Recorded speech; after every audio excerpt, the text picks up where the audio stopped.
Evening, everyone. We've got the two Gambinos on tonight. How are we doing, Krafty? I'm good, mate. How are you? Yeah, I'm good, thank you. Yeah, and we've got Lee Hadfield from sunny Barbados. It looks like, AKA the Sarlacc Pit. Yes, I'm very good. That's an inside joke.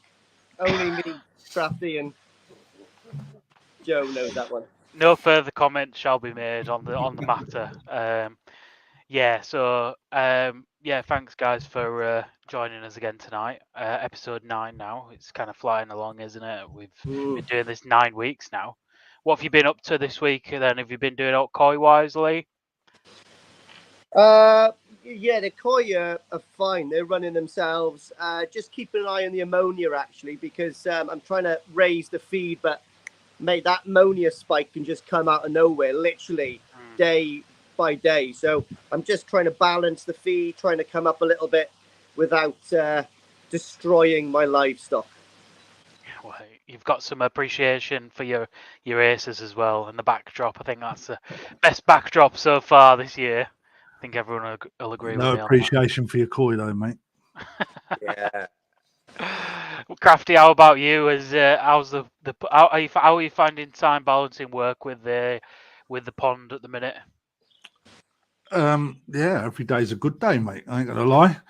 Since taking on my role down at Perfect, mate, it's like Christmas every day. It's brilliant. I ain't gonna lie. But yeah, I'm having pure algae blooms at the minute. It's doing me nuts in. I ain't gonna lie. It's constant. So I managed to get hold of some what's it called? What you put in the pond to get rid of your algae. It's gone out my head. Like them little hay bale things. Oh yeah, I know what you mean. Oh god, yeah. I can't even remember it. I managed to get some extract anyway of what it is you put inside the pond. Barley straw extract, thank you, Lee. And that has actually smashed the algae to bits. So me filter is working its arse off at the minute. So I've done 3 backwashes on that today. So, and I think I run my Tempest 4 times to clear it. But yeah, there's just loads of fines in the water at the minute. So it's doing me head in a little bit. Otherwise, I would have been where Lee is today. That was the plan. But I was just too embarrassed to have all the water floating around. But otherwise, koi are looking the best they've ever looked. I'm not going to lie. And I also managed to break my air source heat pump, which was quite a bit mental. I fell into it. I weren't drunk. I fell into it and it was blown away and the fan literally shattered to pieces. So trying to get hold of one of them at the minute, and that seems to be a bit of a battle, just finding a fan for a Duratec. A fan for a Duratec air source heat pump. So yeah, fun and games. 50 quid, yeah. Expensive, says Jason. Yeah, it's not one of them parts, isn't it? That's like one manufacturer will most likely do it and they'll charge a bloody fortune for it, most likely. Yeah, a lot of them are out of stock. So it must have been a lot of people breaking their air source heat pump fans for this season. But anyway, enough about me. How's your pond going? Yeah, all right. I'm I think my 4th dose now for fluke. I just can't seem to get rid of it. I had Andy Finch round last week and he did some tests on the pond. We're up in Pontefract doing an RO system for somebody who's had like countless issues, and so this week he's found copper in my water, which I think to me is explaining me why I'm having so many constant issues with fluke, is because of this underlying copper issue. It's just like shattering their immune system, and then fluke can just easily take hold in the pond. For the amount of flukes I see, if I had £1 for every fluke, I think I'd be able to buy myself another koi. But yeah, You've got heavy infestation then under the scope. I did on one. Yeah. Wow. There's a couple that are more worsely affected than others. But like I'll treat for fluke, and then they'll go, and then within a couple of weeks they'll just deteriorate again. And then I'm just wondering. I've checked my system, flushed my drains and everything. I can't find any build up. But yeah, I think it's this copper issue that I've got. So God knows where I go from here, but I'll figure it out. So that's been. Did Andy set up some bone char for you in Big Blue? Well, I've not got bone char in it, but that's one of the options, I guess. Yeah. It were interesting that he tested my pond, and the levels of copper in there were higher than what's in the tap water. But I guess that's because the pond can't filter it out, so it just culminates over time. So I've been using that detox from Lincolnshire Fish Health, I think it is. That's I think made by Paula Reynolds. Yeah. So here's an interesting one for you, Joe. So I got a mate that lives down the road from me, about 40 miles away up in the valleys, called Lee. He's a massive hobbyist. He's got some amazing. In fact, I done a video about a month ago up there with him, and he told me in one of the shows that we've got copper in our water, right? So I bought a hanometer off Andy, and I checked, and it was. I'll be honest with you, the hanometer was all over the place. Like I'll do a couple and it was 0, and a couple and it was like 100. Do you know what I mean? So it was all over the place, but it did prove to me that I had some copper in there. So I ordered some bone char with a Big Blue. Well, not a massive Big Blue, like I don't know, like a 24-inch or something like that. Yeah. So it goes through my activated carbon into that, and then straight into the pond. Because the fish were flashing and stuff like that. Now you'll probably see them flash a little bit now, but that's because of the ammonia I've got in there trying to balance that feed out. I'm saying, but they were flashing loads. If you go back on my videos, and I was like, oh, "What is it?" Because they were clean. There was nothing on them, and the water was good. And I put this bone char on, and within about obviously you put the bone char on, and it your trickle in is going through that, so it takes months for my trickle in to turn over all that water. Do you know what I mean? But in the course of a few weeks, I suppose the water was going out and we were getting like fresh water coming in with no traces of copper in there, and the fish are now way more happier. It's incredible the change from that bone char. I believe it to be that bone char. It can only be that, I guess, because that's the only thing I've changed. And it does take out. That's one of the differences between that bone char and other activated carbons, right? That it takes out metals. So it's probably the best option, really. Because that detox stuff, like, it's not a long-term solution, and you're only treating the water once it's already been in. So it's it's a conundrum, but we're getting there. The reason I asked you, Krafty, if you found it more difficult tossing up work in your personal pond, I've seen myself being less interested in my own pond now that I'm working at Koi Wholesale. To be fair, not you. No, mate. To be honest, I actually have probably taken more interest in my pond since working down at Perfect. That said, I wish I had some of the fish that are coming through Perfect. I ain't gonna lie, because they're some bangers, and you get a little bit spoiled. Like you don't want. Well, I don't want to sell some of them. That's how it works. But I'm coming back, and I'm seeing some rather good changes from the learning that I've been doing down at the shop. So no, every day, mate, I come in, I have half hour in the pond at night, and I've just been doing me cladding out my filter house. So I have got videos on their way. I'm just gonna mount them up, and when I get time to actually do that part, that's the bit I'm lacking on, is time to be able to do the YouTube stuff. There'll be 3 or 4 videos dropping at the same time. That's why I want to do it anyway. So fair enough. We've got a few people commenting saying they want some Krafty updates. So yeah. So tonight, guys, we wanted to talk about what it means to be a koi hobbyist, right? So I guess the only place for us to start is where we actually started our koi journey. So I guess we'll kick it off with Lee. Oh, it's always me. It's always me jumping in that trench first. You're the icebreaker, mate. The icebreaker. I think I've mentioned this on a previous thing, but ironically, it started with my grandfather, right? Rupert. He had horrible little beady eyes, right? And I was scared of him, right? Because he was badass. But he had koi. And he lived in Solva in West Wales. And ironically, I went to Solva on Monday, right? And I went past the old house. I was going to sort of like creep up the back lane and see if the pond was still in there. But I thought I might get shot by a gypsy or something. So I didn't go in there. But that's where my hobby started. It planted a seed proper in my head. And not only in my head, it was in my father's head. So when I can remember we had farms in Pembrokeshire and all that kind of stuff, and we always had duck ponds with like koi in there and all that kind of stuff. Obviously, they didn't last very long with duck poo floating around and stuff. But then I came back from the Paras one weekend, and my dad decided to put a pond where my mother lives now. And I was pretty fit then, and that spade was going 10 to a dozen. And I think it worked out to be about 3,500 gallons. But, when I grew up, we had nothing. We didn't have, I had beans on toast most nights, do you know what I mean? And we made it on a budget, and like budget sort of like filters and stuff like that. And, like the old bay filters. And that planted a seed in my head. So I always promised myself, when I'm sort of like settled down somewhere, and when I came out of the military, I set up my business, financially happy. I thought now was the time. Boom, and there she is. But I had to go through 2 ponds to get to the good one. Yeah, And I that's what I suppose. thought. What about you, Krafty? How did you get into it originally? Not far off of what Lee did, really. I think. Have you got a grandfather in Solva as well? Yeah, mate, he's got beady little eyes and all. Amazing. Maybe we're the same grandfather. Maybe it was.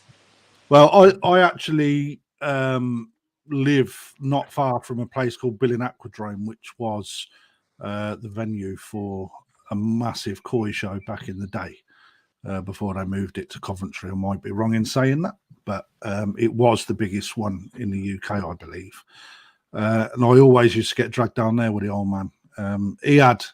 He had koi, but not to the extent of koi ponds that we see nowadays. It literally a hole in the ground. We also used to struggle rubbing a couple of pence together to survive, and we bought a few fish, and on top of that we were fishermen. So he loved to have a pond in the garden, and it went bigger and bigger to a point where it took over a strip in the garden with a bridge over it, a little Japanese bridge. And yeah, I then moved obviously to the military, similar to Lee. But whilst in the military, you couldn't have a pond because you moved around so often and you weren't allowed to dig a hole in the ground. So it was nice coming back. And when I moved to where I live now, there was a koi pond in the garden. Although it wasn't a very decent one. And, my YouTube video showed that from when I started off and then started the journey. So yeah, that's how Lee and I started. What about yourself? Because we don't know a lot about your background, Joe, to be honest. No, we don't, and there's a reason. No, to be honest, I was always quite career focused before I got into koi. Really, my focus. I've always been in sales throughout my life in selling anything, coffee, liqueur, beers, that kind of stuff. And I got made redundant when all restaurants and bars closed. So, with COVID. So they basically, restaurants and bars were the first and last things to close and reopen again. So my industry, really, my expertise in that region were just absolutely useless. I basically was around the house, and the wife was just absolutely sick of me with having naught to do. So I took a spade to the back garden. I only live in quite a small new build property, so my garden's not huge, and I wanted it would literally just grass my garden. And I just dug a hole and put a liner in it, and that's how I got into it. Really, pretty soon after that, I lost my mum, and I think that's part of it as well. It's just like I found this escape from life was building this koi pond. I don't know whether you guys feel the same way, but I just kind of felt like it was some form of like mental therapy, swinging a pickaxe and digging out everything. So, but I think it's kind of gone on from there further because, I've got this like obsessive personality. I'm pretty sure that I just can't allow anything not to be done, to the best standard. So I'm constantly like looking for the best things and that kind of stuff, and so it's just kind of accelerated on from there. But yeah, I'm a Pisces as well. I don't know whether that's got something to play with it. Me too. So Lee's I a don't know. Virgo. There you go. So, but yeah, definitely, I think it's I think it is a therapeutic thing, and just sitting by there, the pond and feeding your fish, it just takes your mind off any stresses in the world, right? So, I think we all kind of Unless you've got joined. Luke. Yeah, I think I think we all joined at a similar level, just kind of maybe a liner pond or a basic pond. At what point did you start to think I need to redo this to a higher standard? Go on, Lee. Well, like exactly. I made about a 5,000, about a 500-gallon pond. Sorry, with a liner. It was lovely, mine. I think it's right back on my videos. My first one, and it's like I got all the big stones. And it looked nice. It's Japanesey, but obviously, fish died straight away because it was running off a tiny little pressure awas pump that I wouldn't even put on my 60p tank up there, and it wasn't filtering out the fish poo because I had pebbles everywhere. I just didn't have a clue. And then obviously that brought me onto YouTube. And then I started looking at like various YouTubers, their pond bills. And then I was like, ooh, that's cool. Do you know what I mean? And then I seen the engineering part of it. And like it just, my juices were flowing. Do you know what I mean? And I was like that, oh my God, that's it. I'm going to sell my soul to the devil and make myself a big pond. 1,800 gallons. I thought that was big, but realistically, it's not big. Even that's not big in the grand scheme of things. But and that's what it was because my original pond wasn't performing. I think it's difficult to dig a hole in the ground and make it work. I think you can, but your first pond's mostly always a failure, isn't it? But it's a learning curve, so it's not a failure. Yeah. What about you then, Krafty? When did you stop and think, hang on, I'm going to have to redo this again? To be honest, again, back in my YouTube videos, I was battling every single parasite that you could ever think of. Chilidanella, trick, fluke after fluke after fluke, then trick had come back, and then then I got white spot, and it was like overstocking a pond on a small filter, not knowing about checking water parameters. It just sort of like Lee says, learning curve. But once I'd worked out about testing waters, I then realised I didn't have enough filtration. So you then start looking into your filtration. And I was adamant I weren't going to let the failures that were in my garden make me throw it in. And that's when I become quite obsessive with it, to be honest. But you soon work out that the koi world's not a cheap world. And when you start looking at filtrations, etc.,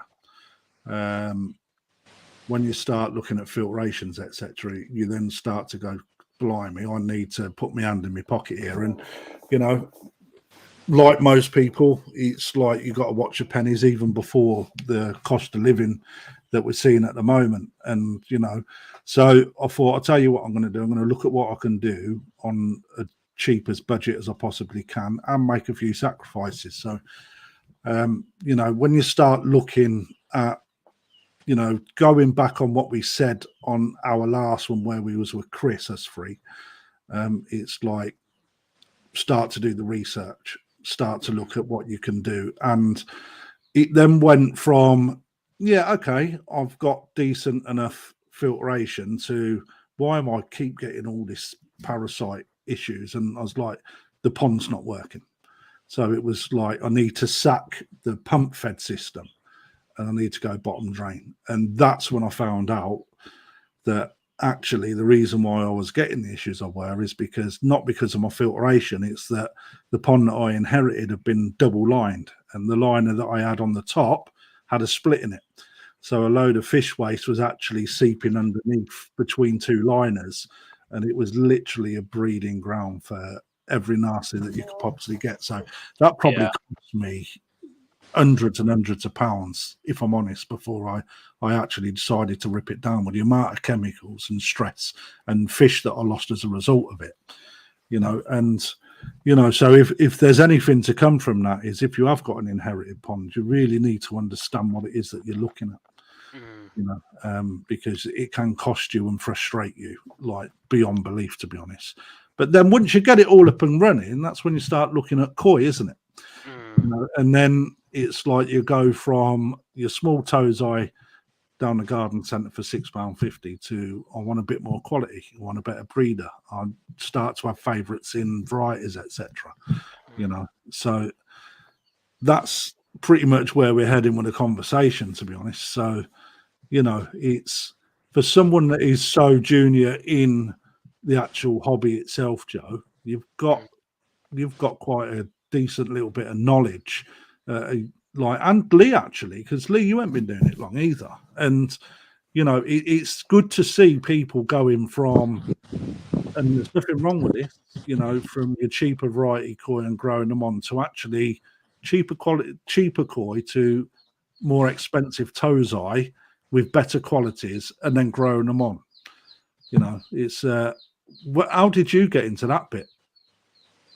The first one for me was I had my liner pond in garden, and the video I stumbled across, I think I've said it, Sacramento Koi. That guy in America where he goes around that, and what it's like to buy a koi in Japan. That famous video that I think it's got like over 5 million hits or something. It's mad. And I remember him putting a video up of this like butterfly, platinum ogon, and I was like, Jesus Christ, that's a white fish, like looks like a bloody angel or something like that. And I thought, oh wow, there's actually more to this than just what's at garden centre. And so from there, I was like, right, I need some more waterfall foam. And I went to Kitsu, and there was a ginormous chagoi at Kitsu, like 90 centimeters. It was the most placid thing. It had just come and like stuck on your fingers or whatever. And I thought, I need to learn how to do this, not what I've been doing, this. And yeah, it's just like that obsession came from there, really, because I kind of went home, netted the fish, and I'm thinking, well, I wonder if these have got the genetics to get to that size. And so I kind of Googled it. And to be honest, there's not a lot of information out there. The big YouTubers like Sacramento Koi and even like Yuvo, like show you around Japan and, what's available there. But really only what Ricky's been doing with Koi Wholesale and Koi Talk has actually been explaining genetics, down to T. I think there is some other interviews with breeders and stuff like that you can find, but it's not kind of, publicized as helpful information, for hobbyists. So yeah, I've just been obsessed with it ever since then, really. And going to Japan was like a huge learning curve as well, and just see it, that was like a game changer. But I need to get back to Niigata. I've only done the south, so like that's the next step for me, I think. But yeah, I guess that, same thing with you, Lee. When did you kind of become obsessed with varieties and different breeders, that kind of stuff? Yeah. I'm no stranger to hobbies, and I always stumble into a hobby and then realise that there's a bottom end to it and a top end to it, and I always try to climb the ladder, and it's exactly what I done. As soon as I started building the big pond, and then I went down to see Gary at Gatwick Koi, and seen what he had down there, because that was the first place I went to after lockdown lifted. And looking at his Danichi Kawaku down there and his Omosako Shira, I was at that. And then it took me a while because I realised that obviously these different varieties must have an epicenter where the best examples come from. And I hit the nail on the head without even knowing that. And that's when I started sourcing koi from Danichi, Kawaku from Danichi, Momotaro, Kawaku, and do you know what I mean, Omosako stuff. And that's when I started to sort of delve into sort of like more expensive, high quality fish. Do you know what I mean? I can remember the first £595 fish I bought was quite scary. And I think quite stupid, because back then I don't know. I'm quite comfortable with spending a couple of quid on fish now because I know I can keep them alive just for a decent period of time. But back then, they'd be in your pond for a little bit, and I didn't know nothing about water quality, didn't know nothing about anything really. Do you know what I mean? And like I was just buying expensive fish, and they probably was not very happy in the pond because let's face it. I think ornamental fish like koi, I think they're really unhealthy because if you look at the carp world, as in like fish carp, their development, their natural way of developing is all to do with their immune system and survival. These things are picked because they got pretty patterns. Do you know what I mean? So the longer it goes on and the more fish we just pick from the spawnings with pretty patterns, the less they've got immune system. And that's why they're absolutely shockingly weak, against like parasites. Because I can remember on my old pond, I had a load of fish, some Denichi fish. I had a Issashowa, really nice fish. And I bought 2 mirror carp, like from a company, whacked those in there. All my fish got destroyed by bacteria, right? The only ones to come out were the mirror carp, and they were thriving. And that just proves to you that these ornamental fish that look beautiful are only picked on face value, not through any other means, like as in like their immune system and how they, it is mad. And that's another learning curve as well, really, isn't it? Yeah, I totally agree. Krafty, what about yourself? When did you step it up fish wise? Only recently, to be honest. Yeah, really recently, yeah, mate. Yeah, most fish that I've got, believe it or not, are presents. Because most of my money was spent on filtration and building a pond. My boy, every time he come home from the military, would come back with a bag of fish. Which you and I both know it's like, oh, thanks very much for the present. And if the boy is watching, because he probably may be, it's lovely that happens, but just what happens as a result of introducing new fish into the water, especially when you get 6 or 8 or 10, or he's felt flesh and gone and spent a few quid. And give him his dues, they weren't like garden centre fish. He'd go to like a quenny and like they must have rubbed their hands together when he walked through the door, and he'd come back with a massive sack of food and a load of fish. And we've got I've got a really nice, well, I class as quite a nice asagi in the pond that come from Perfect Aquatics when Chris was there, actually. And it was like every fish that's gone in there, bar a couple, have all been presents. But it's like a lot of them died because they just carried on getting like, oh, here's a present for you, put that in the pond, blah, blah.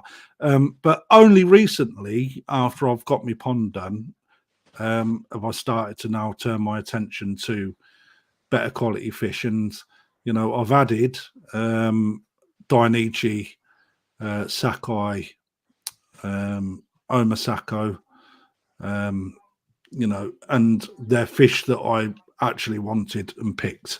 I've got a couple that I've bought just to watch grow on and develop, because I want to learn how the body works on them, if I'm honest. And I must say that Dainichi is another class. So, which is why I'm quite looking forward to seeing the Takano stuff, actually, because the interest for me is the development at the moment before I'm going to start putting a massive amount of money down on fish, because I want to see what the traits are, But I've got a few in there that I'll move on probably once I've had enough of them. I ain't gonna lie. Well, I'm sorry to say it, but I think Lee has got like lucky juice or something, because we've pulled his fish out of bloody pond again, and he's just done it again, and he's just luck is what I put it down to. I don't put it down to luck, if I'm honest, Joe. I mean, when you get time, quality time, and speak with Lee, he has got an extremely good eye, mate. There's no two ways about it. That one there. No, I mean, he'll play it down. He always plays himself down, but I tell you now, his eye is impeccable. I mean, you only got to see the selection behind him to know that. Yeah, and he's grow on stuff as well. The whole time. Yeah. No, I think, to be honest, I'm going to give it another plug, and people have probably heard it 100 times now. But oh, we've lost Lee. Oh, he's back again. Zoomed in this time, and he's deaf. You're muted, mate. I'll give it another plug though. The Takano event on Sunday. I think there's a few tickets left. I mentioned it on the auction last night. Come if you've got time and you can afford the ticket. It's a really good learning experience just to see the development in these fish. There'll be live fish available on the day, food, drink, and that kind of stuff as well. And it's going to be a top event with loads of hobbyists there. So come along, say hello to me, Lee, Krafty. Be great to see you all there. But yeah, I guess we've kind of summed up what being a hobbyist is there. I guess, do we still have goals as hobbyists now? What's the next goal for you, Krafty? Whilst Lee is flipping himself around. Can you hear me now? Yeah. Yes. He's just doing circles in the bottom there. He just loves playing. Helicoptering. Well, my next goal, Joe, is like what I just said, mate, is I'm watching different breeders, and I'm not just on about Dainichi Sakai and all the top boys. I'm quite lucky enough that I've got access to many different breeders, down at the shop. So not everything that's on the shop floor is what is what I've got for sale. I've got some in the background that I'm watching and learning from, because for me, it's important that I can advise people coming into the shop of what it is that I'm seeing and what I'm learning. And, Ricky would be the first to tell you that I'm on the phone to him to ask him certain traits, etc. as well. And you probably know that, Joe, anyway. But, for me, it's about learning that and developing my knowledge about varieties rather than the hobbyist in me. And then once I lay my eye over something that I really like, which is the Aragoki at the minute, is really taking my fancy. I will probably put my money where my mouth is, and we'll have quite a nice quality Aragoki swimming around there soon. I think that's probably my next purchase, for a stayer, if I'm honest. But I did want to get into showing, but obviously now, because of the job that I do, same as you, I'm no longer able to do that as was the judging scene, because I was working with Alan a lot to start to learn on that aspect as well. But again, for some unknown weird reason, you're not allowed to judge, you're not allowed to show, although you've got your own stock, because it's, I don't get it myself. But we'll get on to showing in a minute, I think, Joe, because I've got a few things I want to bring up to you. But Lee went straight from hobbyist to show, though. Yeah, in a very, very quick succession. Do you still have goals, showing before I was a hobbyist? Do you still have goals, Lee, for the hobby? Have you got an end goal you want to get out of it, or what's the next step for you, mate? Yeah, I'm looking forward to the show scene this year. I just like hanging out with other people and learning loads of stuff. And if you come back with a rosette, it's a bonus, isn't it? And another thing is, again, there's amazing breeders over there, like Yamaguchi. I love Yamaguchi, mate, and he's such a gentleman as well. He's cool, and there's loads of you think of the big ones, and obviously the big hitters, but there's so many more that have learned underneath their umbrella and have the same bloodlines, and they're doing amazing things with them as well. And that you can't forget that. So I want to delve my little fingers into all of those different places. I want to try to grow some of these mongrels a little bit bigger. So I've got a load of fish in there at the moment for the smaller categories up to maybe size 6 or 7 possibly in there now.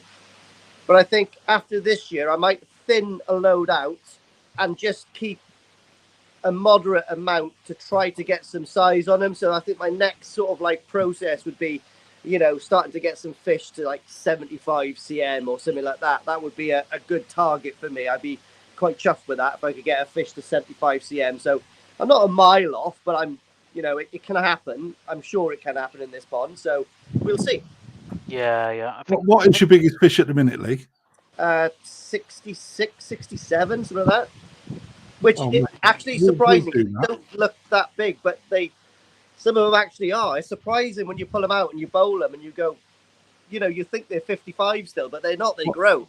What are they? Is that Sansai, is it? Or yeah, they're 3 years old. I'm sure they're 3. Yeah, I think the oldest one in there's 3. you'll get that, mate. No worries. I would have thought so. I don't know. We'll fingers crossed. 100%. Yeah, I think you've always got to have a goal in the back of your mind. Some people might not think that. People are maybe just wired a little bit differently, but they're just happy to just take it, and just enjoy the hobby year on year. But like for me, I always wanted to win something within Asagi at a show. That was like my goal. But when the opportunity came up to like join Ricky and learn from Ricky and also Chris as well, like Chris is so knowledgeable. I think he's forgotten more about koi than I'll ever know. Chris, he's an expert, honestly. But yeah, I just jumped at it. I think now the goal is probably just to like keep giving information out to people as well, and also just carry on like supporting the show again. Great British Koi Show. I'll be back there again this year, hopefully helping a little bit on the day. That kind of stuff. Pizza. Yeah, I owe the boys a pizza. They got me one last year, so yeah. So speaking of shows, then you've got something to get off your case about showing. Not so much get off my case, mate, but looking at the Koi Talk live last week when you brought up, is it Airs show? Koi, yeah, or Airs show. So I had a little bit of a look into it afterwards because for me. It was quite intriguing. However, I think that irrespective, you need to put that last comment on, Joe. Irrespective. Yazzie! Hello, Wolfie boy. Irrespective of whether or not people think they're a good thing, they're actually the complete opposite to good. And I've listened to a couple of other YouTubes that did discuss this, Gaz's Koi Pond. I had a little bit of a discussion about it, and everyone's got an opinion on it, including yourself, including Ricky. There is so much negativity attached to a virtual koi show. It is absolutely not something that we should push. And the reason why I say that is because people say, oh, you will be able to take part in shows. Okay. You don't have to bag your fish. You don't have to transport them. All right. Well, the first thing I'm going to say is a lot of the time people go to shops to look at koi before they buy. Right. So the reason they do that is because one, they want to get that little bit of affiliation to the koi, and they want to have a proper look at it. Because let's face it, in a picture, you only see it from top down. All right. You don't see how it moves in the water. You don't see how it sits up. You can easily hide some of the little traits on a picture that should be judged. And on top of that, when people are thinking that they've got better chance in a photographic show that is done via AI, I'll ask one question.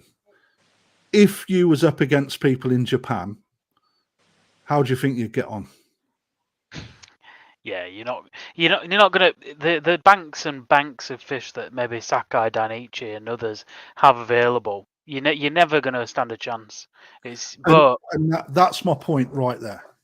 But right, you've got to chase the dream, though, aren't you? You've got to. But chasing the dream is by supporting your club, and if you support your club, you're going to support the hobby, right? It's like if everybody's going to buy virtually all the time, if everybody's going to show virtually, right, then all that's simply going to happen by having AI is it's going to wipe us out of a hobby. And to be honest, you're never going to go anywhere to see anything or marvel at what other people do, because like what Lee just said, you think that fish look small, but they grow. you don't get that wow factor by looking at a picture. You go, oh yeah, the grand champion, that looks amazing. But when you see that sort of fish in volume, in length, in its pure form, via the eye, without any camera trickery, which is easily achieved, right? That's when you get the wow factor. And that is what we should be pushing, not AI, in my opinion. The other thing was, you know, how many people, you know, are worried about bagging their fish and taking them to shows, etc. Well, yeah, it's part of what you do, and it's less stressful for a fish if you take a photograph of it. Get that bit. However, how many people have actually hurt their fish or lost their fish at a show? And I actually researched this, right? And I spoke to people in the know, and the people in the know said that over the whole period that they've been judging, they've only ever seen one fish lost. And that was years back. Yeah, you've got a shag that broke its tail, but, and I'm not name dropping here, but people have watched Gaz. Gaz went on to say that he lost a few fish through shortcutting a method to adding something into his pond, which basically meant that he lost 3 of his fish. Well, people lose more fish by having mistakes in their pond than what they do showing them. So bagging them and transporting them, etc., and with the amount of duty of care that is taken at the show, I think that is a null and void aspect of what it is that showing's about, if I'm honest. I'll give you a counter argument that that with like the AI, it's not in replace of. You know, I think it's something completely separate to the show scene. However, also we've got to be aware of the times are changing now, and I know that when working with on the show last year, Great British Koi Show, there's certain things that koi shows are having to do now because of animal rights. You know, certain things like hundreds of people walking past the vats. There's concern about the vibration of footsteps next to vats and the stress that it puts on koi. And people are actually starting to say, well, if you're not putting if you're not laying something under the vats to protect the vibration on the fish, you know that you know you could be liable if anything happened to the fish and that kind of stuff. There's a lot of things that are happening now that are trying to protect the fish from these kinds of events, and it's not the only industry that is happening in. You know, in but don't you think it's quite a snowflake environment that we go into? Oh, Let's totally take away everything that, you know, these fish get put into a bag, put into a box, put on the back of an aeroplane, dropped into Heathrow, into the back of a van or a truck, taken to the dealers, QT'd, heat ramped, etc., etc.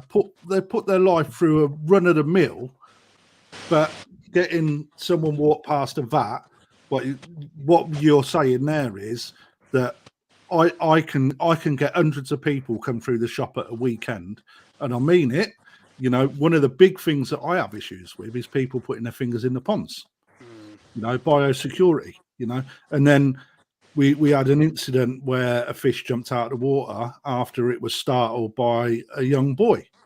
You know, it's like, what you're going to say that because these people are being showed, or these koi are being showed, sorry, that, you know, their health is at risk. Well, again, I would counter argue that and say, how many fish have died as a result of going back from a show? You know, if you look at these people that show the fish, take the utmost care and responsibility for all of their fish, especially the ones, you know, that are quite long into the actual hobby of showing. You know, their fish are worth thousands of pounds. They're not going to shortcut anything. You know, so for the fact of a couple of footsteps past the vat, me personally, it's a load of old crap. Where are you sitting on this fence, Lee? AI, I think, should be saved for unmanned missions to Mars. I think there might be a place for it in the future or whatever. I think there might be like you're right. I think there might be a place for it, sort of like outside normal show scenes for a bit of shits and giggles. But like what Krafty was saying, I bought koi from a website, and it was a lovely two-step Kawako pattern, and then you get it into the pond, you look at the bag, and it's got secondary Benny all down the gill plates. You can't see it properly. It's like, I suppose it's like Arnold Schwarzenegger in his prime. If there was an AI, judging competition, he probably would lost to Lou Ferrigno. But his presence on stage is what makes the whole difference. Do you know what I mean? And he always comes back. Do you know what I mean? Yeah. Also, Krafty, I think, is hit the nail on the head there. I think showing your koi, being a hobbyist who shows your koi, is willing to show your koi. I'm not talking about showing a koi in Japan, because that's cheating. You can have a massive wallet, buy a fish, the breeder takes it, you win a prize. I've done it myself. It's nice to have it, but it's not my doing at all. The showing fish in this country is totally different, because you've got to you've got to select the fish, you've got to bring the fish on, you've got to do all the husbandry, you've got to do all the prep work, weeks or months, or sometimes years before the show. Feeding, getting the body on it. You've got to know that you've got to feed it to get it fat, because it comes off the food a week before the show, and the body will. There's so many stuff to it, and also bagging it and transporting it is part of the skill. Getting the fish to the vat so it's pristine, right? And then getting the fish home and looking after the fish again for the next couple of weeks to settle it back in, ready for maybe the next show a couple of months down the line, or just to get ready and just to make sure it's all, the welfare of the fish is fine. And what you're on about with people walking past the vats, I don't think there's a problem with that. I think there's a problem with people kicking the vats, because obviously, fish are very sensitive to that with their lateral lines and all that kind of stuff. But as for people walking past the vats, like my boy plays here with his cars and his bikes, he passes this pond probably 100 times an hour because he's a little midget. Do you know what I mean? So I think fish are used to like the presence of humans. I think it's actually been bred into them. Do you know what I mean? From generation to generation. It's probably something that they actually subconsciously gets used to, because they are ornamental koi. And even from a small age, from a fry, they're taken in and out of the mud ponds, the selection, then they're in and out of the. Do you know what I mean? I think it's part of the parcel. If you're going to be born as a koi, it's part of it. So here's an alternative scenario, right? Your new NND Shiro, Lee.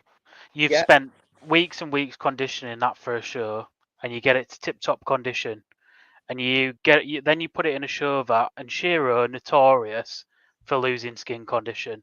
Yeah. That you could bowl it in the best condition and enter it into an AI show in tip-top condition, whereas some people with a Shiro that tends to go veiny, for example, you might not be able to do that in a normal show. Some varieties might be better for it than others. That's absolutely fine. But if I enter my Yagenji Shiros like that, as soon as it comes out of the pond, it literally goes pink, right?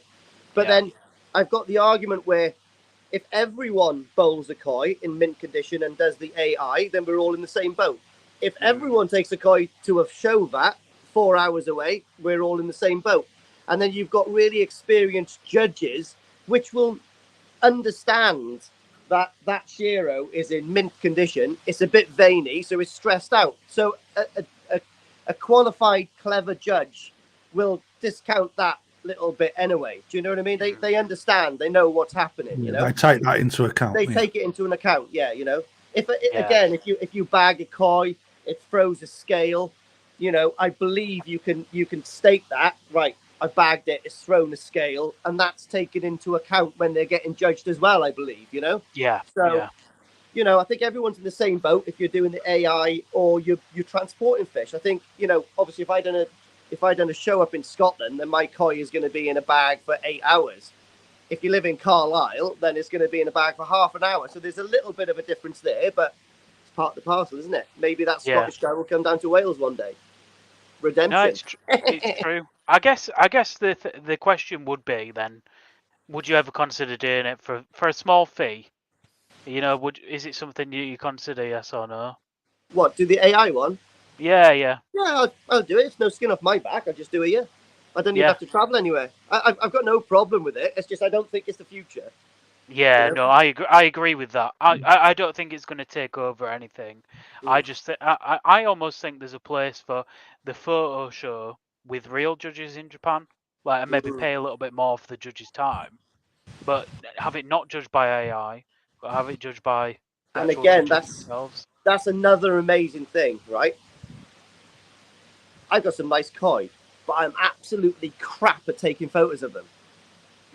So a good koi with a crap photo is no point. A crap koi with a good photo is brilliant. So, you know, you've got that. But when you go to a VAT, when you go to a show, you've got the same three eyes, the same set of three eyes looking at every VAT. Do you know what I mean? So you've eliminated then, oh yeah, I've got a Canon super duper Fandango Evil Knievel, and then I'm using my iPhone 1. You know, you're on the back foot straight away. No, I agree with that. What about you, Krafty? Would you? I mean, you could participate in this as a dealer. There's no stipulation with that. Would you consider it? Yeah, it's the AI aspect I have problem with. If I'm honest, and the fact that last week it was sort of, this is the way that we're going to do, by putting a color palette in the bottom of a VAT for the AI to pick up. The AI can't pick up on a lot of things with koi, and to me, I thought it was just a load of old dog's crap, if I'm honest. And I look back over the entrance, etc., and it may have been backed by some of the big breeders in Japan, but you know, of course, it's going to be, because they want their name on things. You know, they're a business at the end of the day. They know that it's never ever going to supersede the All Japan Koi Show, because it's so prestigious. You know, and you know, I wanted to take that thing out of people's heads, that by doing this sort of thing that they've got a chance of winning stuff, because if you're competing against people all over the world, there's loads of koi out there that will smash us, that have, you know, in Japan alone, you literally don't stand a chance. But by doing it the way we do it over here, not photographic, but in VATs, etc., it puts everyone on the same pedestal. And you know, it actually, like, I totally agree with Lee. It allows people to do more, you know, with regards to showing off what they've achieved rather than what they've bought. So, you know, but photographic shows, yeah, I think it's Chatterkoi, yeah.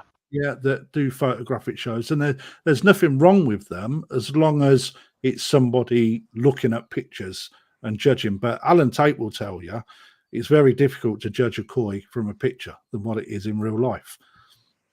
Yeah, this comment here, I think we should make Alan the AI judge if it happens. Can you imagine his language? Why I like bollocks? That's a pretty fish. Another thing, right? Another thing, Joe, that you really don't understand is, like, you know, exactly what Krafty just said, right?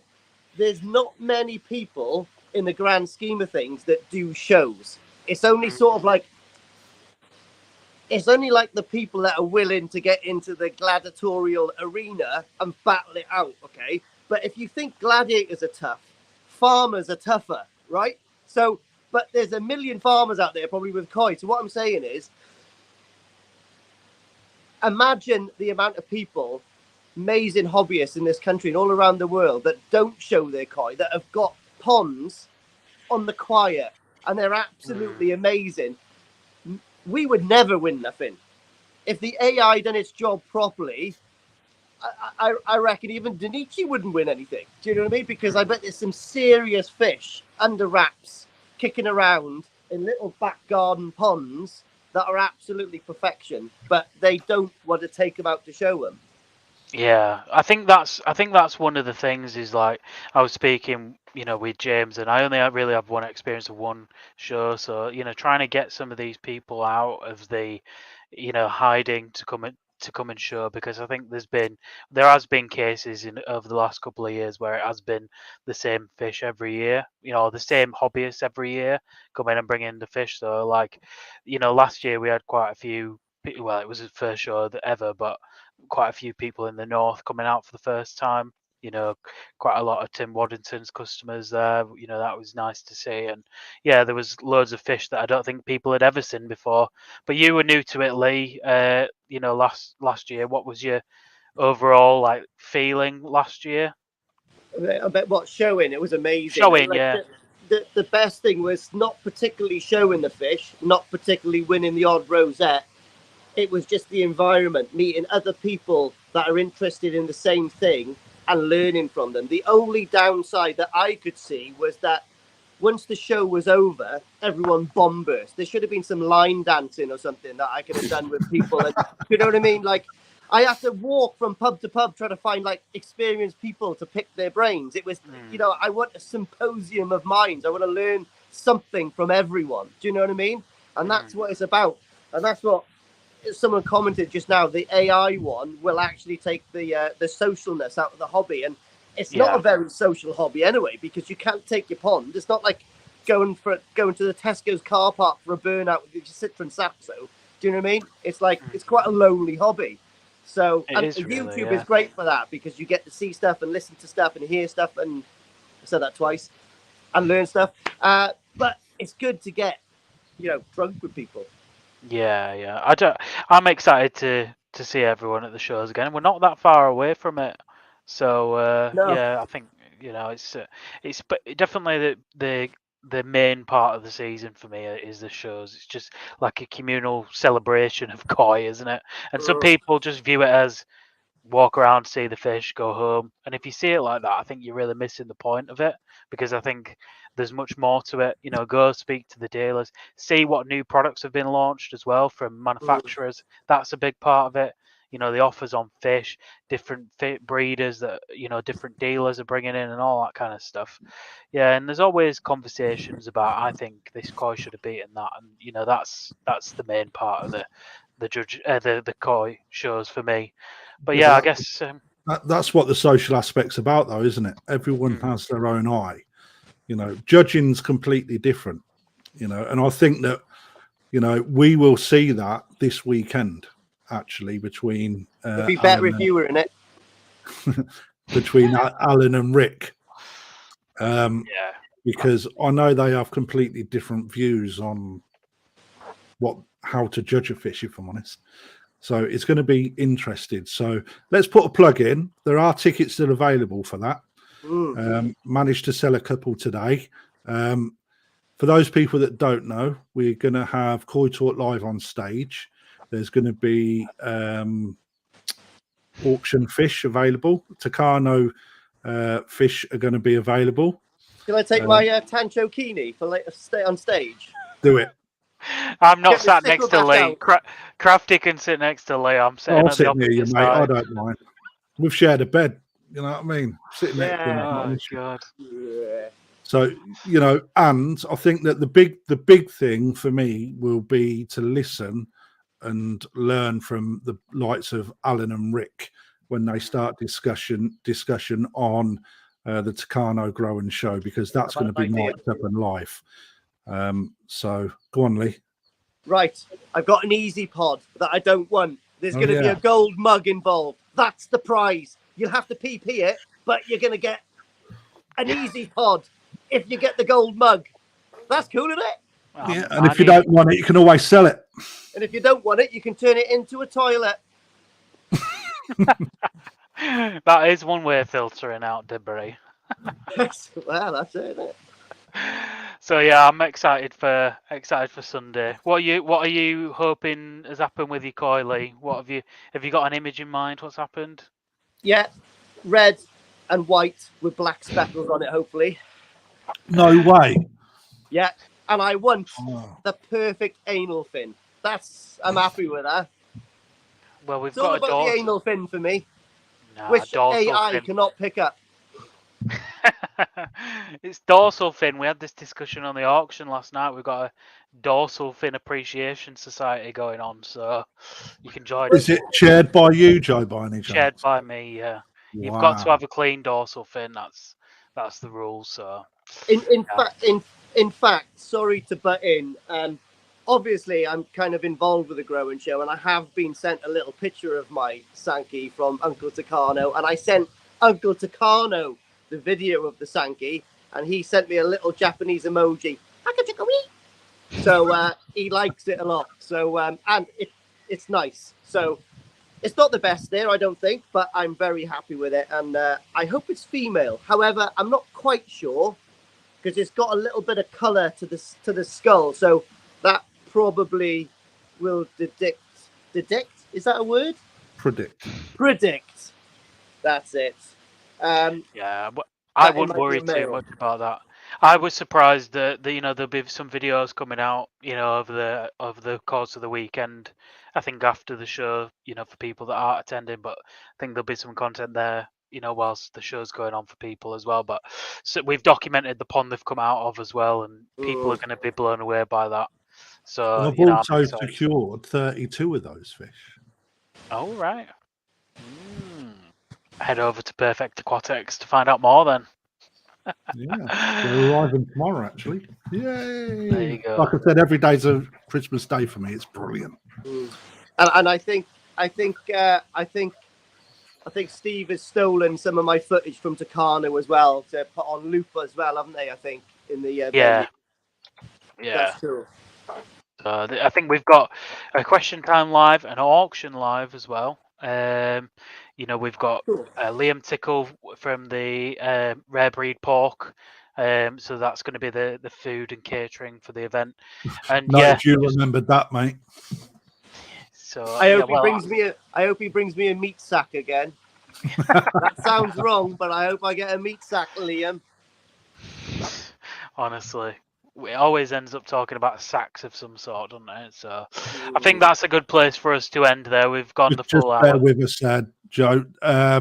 Nipping Koi. So if you go over to Krafty Koi's Facebook page, there is a link on there where you can get the tickets, mate. Just so you know.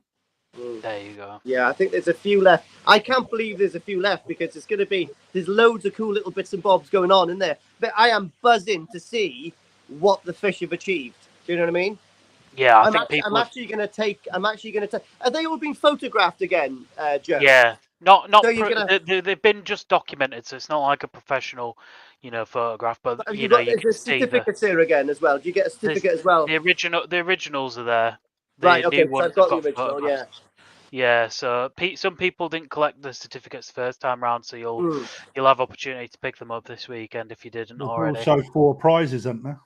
There is, 4 different awards. So I think there's more information. I think there's a champion, an overall winner, a reserve winner, best anal fin. There's a jumbo prize. There's a reserve, isn't there? There's growth master or something. Yeah.